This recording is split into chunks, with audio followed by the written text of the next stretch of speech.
Hello বন্ধুরা, আপনাদের স্বাগত জানাই বাংলা মেডিসিন রিভিউ ইউটিউব চ্যানেলে। আজকে জানবো একটি ন্যাজাল স্প্রে সম্পর্কে।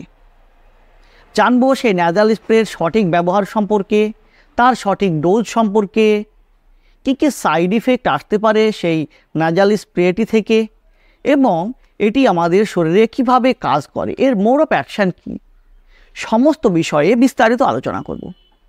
তো তার আগে আপনি যদি আমার চ্যানেলে নতুন হয়ে থাকেন, প্লিজ চ্যানেলটিকে সাবস্ক্রাইব করে সম্পূর্ণ ভিডিওটি দেখতে থাকুন। তো আজকের আলোচ্য বিষয় যে ন্যাজাল স্প্রেটিকে নিয়ে, যেটি হলো ম্যাকলিওয়েডস কোম্পানির ন্যাজোম্যাক এফ ন্যাজাল স্প্রেটির সম্পর্কে, যার মেন সল্ট, যার মূল উপাদান, যার কম্পোজিশন হলো ফ্লুটিকাসন। তো কখন ডাক্তারবাবুরা সাজেস্ট করে থাকেন এই স্প্রেটিকে নেওয়ার জন্য?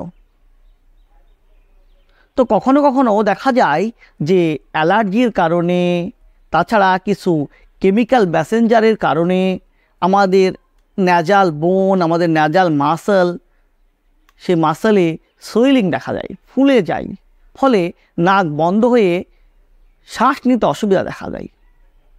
সেক্ষেত্রে কী হয়, ডাক্তারবাবুরা তৎক্ষণাৎ স্বস্তি পেতে এই ন্যাজাল স্প্রেটিকে ব্যবহার করতে দিয়ে থাকেন। এছাড়াও এর যে মেন ব্যবহার, সবথেকে বেশি যে কারণে ডাক্তারবাবুরা এটিকে ব্যবহার করতে দিয়ে থাকেন, সেটা হলো ন্যাজাল পলিপসের ক্ষেত্রে। নাকে যে পলিপস দেখা দেয়, সেই পলিপসের সমস্যাকে কম করতে ডাক্তারবাবুরা এই স্প্রেটিকে ব্যবহার করতে দিয়ে থাকেন।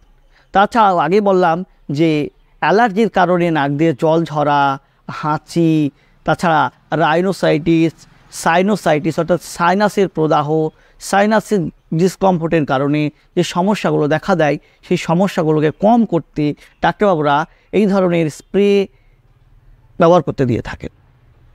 তো আজকে জানবো এর যে মূল উপাদান ফ্লুটিকাসন, সেটি কিভাবে কাজ করে, এটি আসলে কি।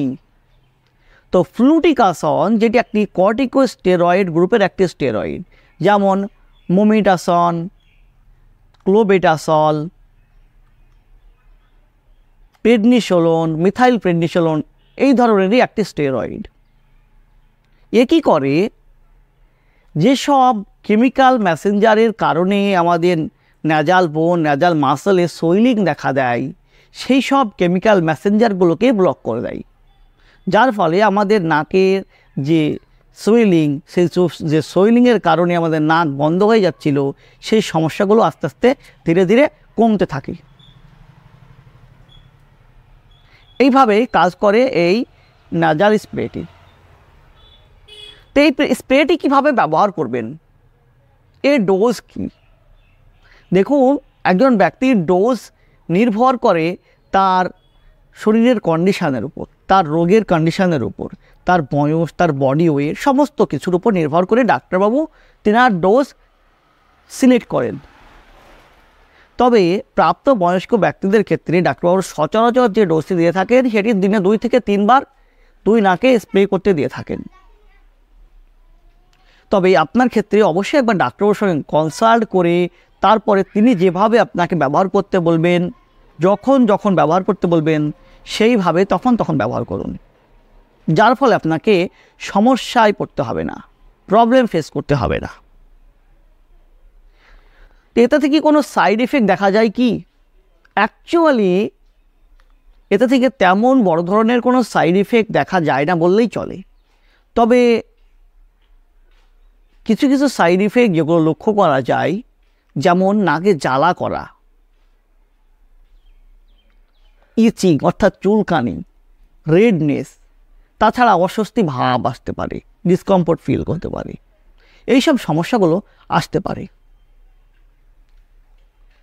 কাদের কাদের ক্ষেত্রে এটিকে ব্যবহার করা যাবে না?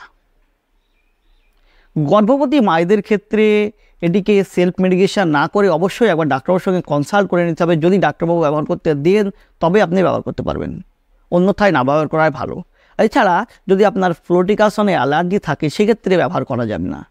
সেক্ষেত্রে আপনাকে আগেই ডাক্তারবাবুকে জানাতে হবে যে আপনার ফ্লুটিকাসনে অ্যালার্জি আছে। যদি আপনার জানা থাকে তবে, তাহলে ডাক্তারবাবুর সুবিধা হবে আপনার ট্রিটমেন্ট করতে।